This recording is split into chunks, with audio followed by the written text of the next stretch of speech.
Well, hello everyone. Welcome back to Berea. It's been a while since we've been with you, but we've been very busy out here for the last 3 days covering the Browns draft. And boy, what a draft it was. They ended up with 12 players. We're having a hard time keeping them straight right now, aren't we, Tom? Don't ask me to name all 12 in pronunciations because I can't do it, Mary Kay. Well, the first day started with, of course, all the hype and the hoopla about were the Browns going to try to trade up for Marcus Mariota. I was in favor of it. I thought they should do it or at least really go for it, but I don't think the Titans were going to part with that pick anyways, at least not unless the Browns were willing to give up a ton, and they weren't. So they stood pat.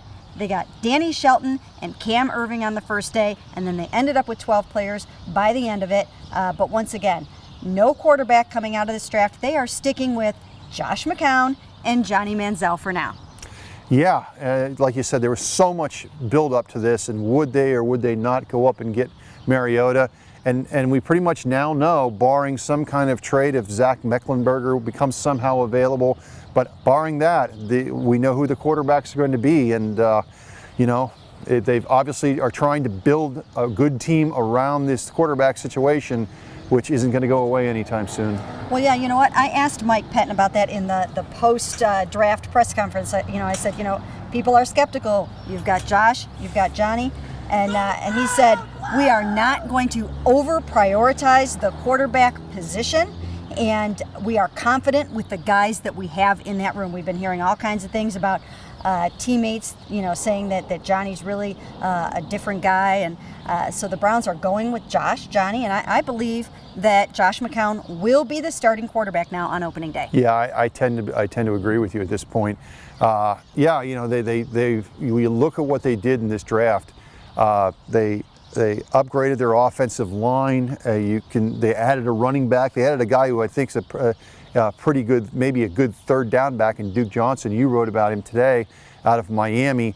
Where I think we're going to see a lot of ground and pound. They did not really address that. They did draft 2 tight ends, but they didn't address that, Jordan Cameron type of in the seam type of tight end. Added 1 receiver late in the draft.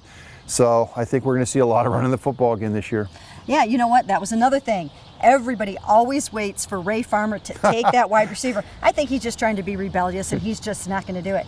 But he finally did pick Vince Mayle, not sure exactly how to say that yet, from Washington State. He actually is a converted basketball player. And once again, these guys defended that in their post-draft wrap-up. They said, hey, we like the guys that we have in our room. We know they get a bad rap. We know we can go to battle with these guys, and we feel good about it. They added Brian Hartline. They added Dwayne Bowe. They really like Andrew Hawkins. They like the guys that they have. And again, they are not going to succumb to public pressure to try to get a receiver. No, they're not. But the thing that they have to correct, I'll give Ray credit for one thing. He gave us pretty much the same spiel a year ago, and for 10 or 11 games, that group was really good last year. I think they overachieved.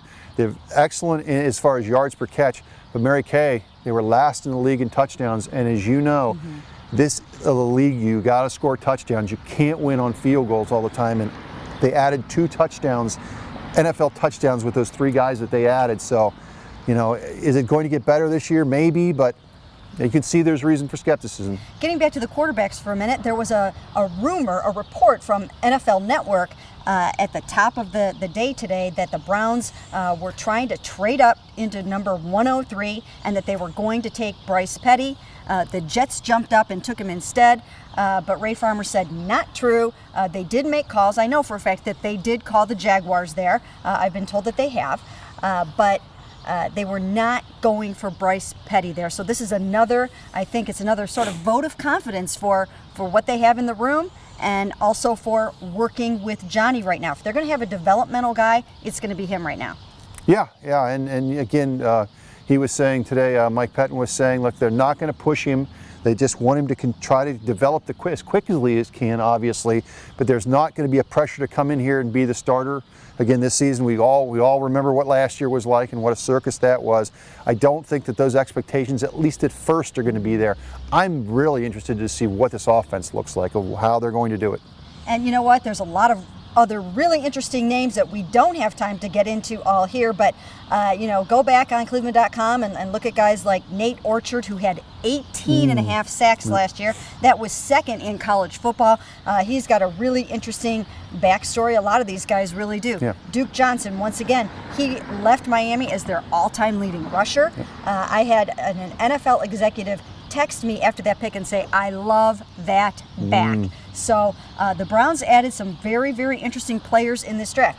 It was, they added 12 bodies, and there's some very intriguing players. Again, look for all of those on cleveland.com. We'll have more as the days and weeks go by. Training camp next week. Your There's rookie training camp. Rookie camp coming up next week, and we'll have plenty for you then, and we'll be back out here with all the latest news.